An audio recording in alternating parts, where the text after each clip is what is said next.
So গ্রীষ্মকাল মানেই আমের মৌসুম। এই সময় চারিদিকে ছোট ছোট কাঁচা পাকা আম হয়। সো এই আমের বোটা ছেলে ভেতর থেকে এক ধরনের তরল পদার্থ বাড়ায়, যেটাকে আমরা বলি আমের কষ। দেখতে পাচ্ছেন যে হাতে একটা ছোট্ট আম রয়েছে। তো এরকম এই আমের থেকে একটা হালকা জল রঙের অথবা হালকা সাদা অথবা হালকা হলুদ রঙের এক ধরনের কষ বেরোয়। সেই কোষের বিভিন্ন ধরনের রাসায়নিক উপাদান রয়েছে, যেমন ল্যাটেক্স, দুধের মতো আঠালো পদার্থ, অর্গানিক অ্যাসিড, অ্যালকালয়েডস, ডেনিন, কিছুটা রেজিং জাতীয় উপাদান থাকে। আমের এই কোষ যদি ত্বকে লাগে তাহলে চুলকানি ও জ্বালাভাব করে, ত্বকের লালচে দাগ অথবা র্যাশেস হয়ে যায়,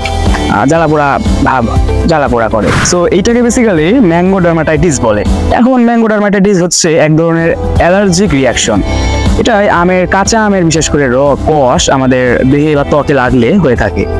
সো কাঁচা আম কাটার সময় অনেক সাবধানতা পালন করতে হবে, বিশেষ করে এই কাঁচা আমের কষ যেন আমাদের চোখে অথবা কানে অথবা অন্য কোনো কোমল অস্থিতে না গিয়ে থাকে। So keep it up.